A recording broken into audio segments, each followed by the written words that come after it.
imported na si Coffee.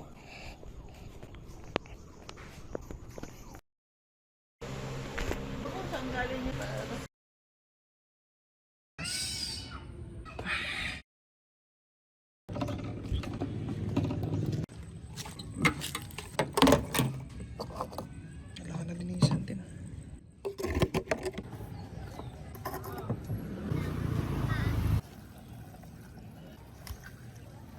Tingnan, ay shit.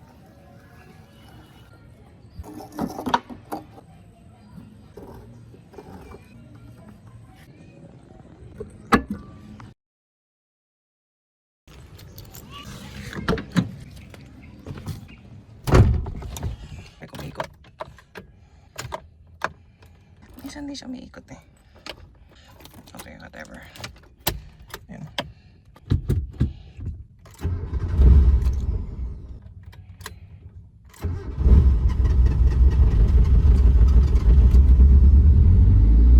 Naubusan niya akong gas, ano? The fudge. So, nahirapan yung hindi siya ma-click. Pero tetesting ko mamaya after mag-temperature niya. Nahirapan siya ng una eh. Dahil nung bago ko umuwi kahapon, naka-blink na yung red, ay yung gas tank niya. So, umikot ako medyo, parang may problema kasi sa ayun o.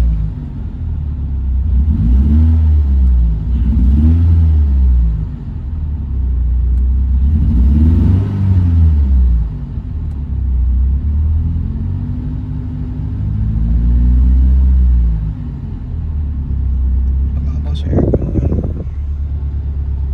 Malamig naman siya, pero feel ko medyo makakulang sa freon kasi ang tagal niya kumagat. Like, hindi siya agad tumatakbo yung compressor. Saka patayin ko, testin natin.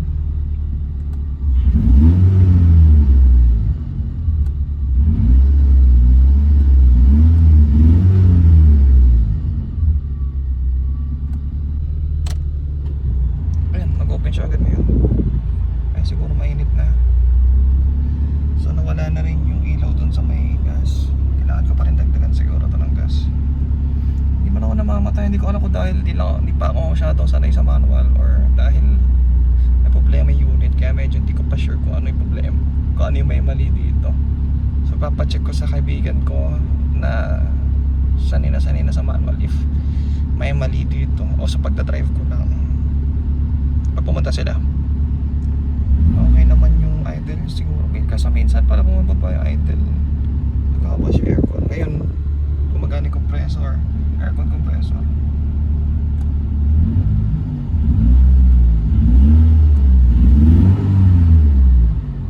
Normal ba yun? Hindi ko alam.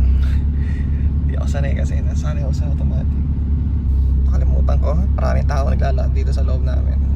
At para masanay lang ulit yung muscle memory na pa ako. Fortunately, hindi man ako namatayan makina ngayon. Umikot ako. Umikot lang ako isang beses dito sa loob namin.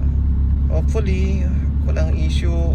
And dahil lang sa pagdadrive ko, dahil di pa ako sanay. Pero malamig aircon. Pero sa bagay, anong oras na ngayon? Oras na ba? 5:25. So, dahil di siguro direct. Sa bagay, wala rin man akong team pala. Inalis namin yung team. Naninibago pa ako sa maliit na side mirror. And ito yung hindi ko na ikabit kahapon kasi sira na. And ipapakabit ko rin pala yung gulong. Okay na siguro mo nang warm up yun. Patayin mo natin.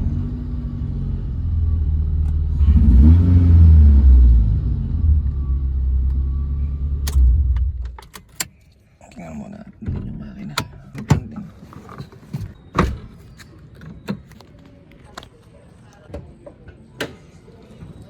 Parang wala naman ako napapansin. Wait lang.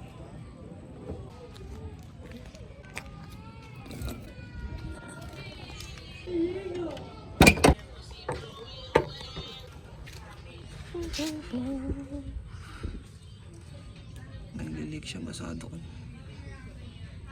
Paano? Basa pa rin dito. Ayan, ito lang naman. Yun yung sa ilalim na hinugasan, parang yun yung mga luma pa din. So ayan, nagpapawis yung Isa na yung malamig. Yun din sa baba. Itin ko na rin kaya yung palitin kaya yung belt. Makapalit ako ng ano yung belt 10 times.